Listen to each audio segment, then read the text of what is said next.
Liftoff. We have a liftoff. July 16th, 1969. 32 minutes past the hour.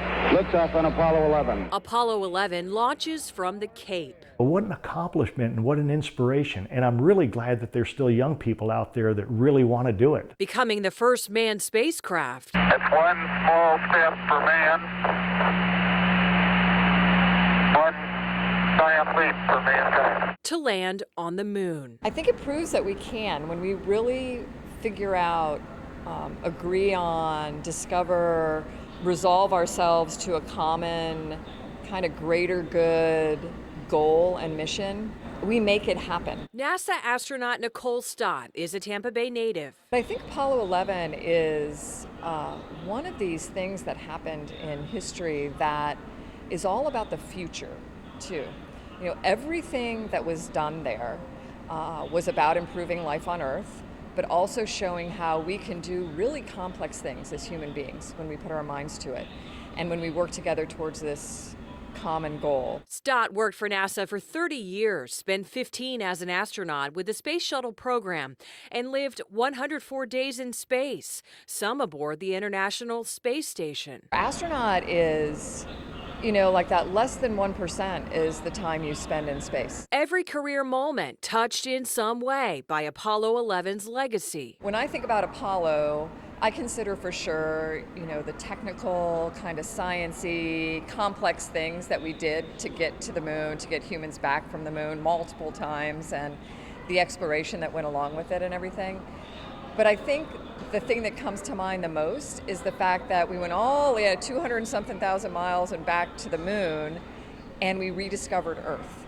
And that's what I think is so important about this anniversary, is this celebration of exploration, but how it brings us back to Earth, to us understanding who and where we all are together in space on a planet. Stott flew 2 space shuttle missions, including the final flight of Discovery in 2011, a launch I witnessed firsthand from Cape Canaveral. To me, there are just 3 simple lessons that come from it. And it's that we live on a planet, we're all Earthlings, and the only border that matters is that thin blue line of atmosphere that blankets us all. And over in Newport Richey, We were the class of '87, and of course you have the infinity sign here. former astronaut Bruce Melnick is also reminiscing on the lunar landing anniversary. We've shown how we can fly to low Earth orbit. We've shown how we can fly to the moon. But, you know, we're kind of like where, you know, Lindbergh was when he crossed the Atlantic as far as spaceflight's concerned.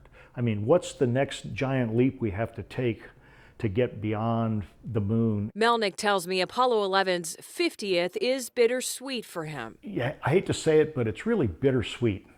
You know, I feel like we should be much further down the road, maybe to Mars, maybe have created more, have done more. You know, it seems like we get going and then we slow down a little bit. So the bittersweet part of this is how awesome is it that we actually accomplished that it really did happen. To all you naysayers out there, you know, it really did happen. How sad is it that all those guys aren't still with us? You know, we've gotten old and some of us have gone across the bar, as we used to say in the Coast Guard. How sad is it that we're not further along? Melnick believes we'll only reach the next level of space travel through the invention of a new mode of propulsion. That's the hard part, is that next breakthrough of how you're going to get to space to where you're not controlling an explosion and it's so hazardous. I mean, it's dangerous. Dangerous now, dangerous back then. Still a calculated risk, lifting space innovation and American ingenuity to a new spectacular level. Now we're talking about going back to the moon and establishing a permanent presence there.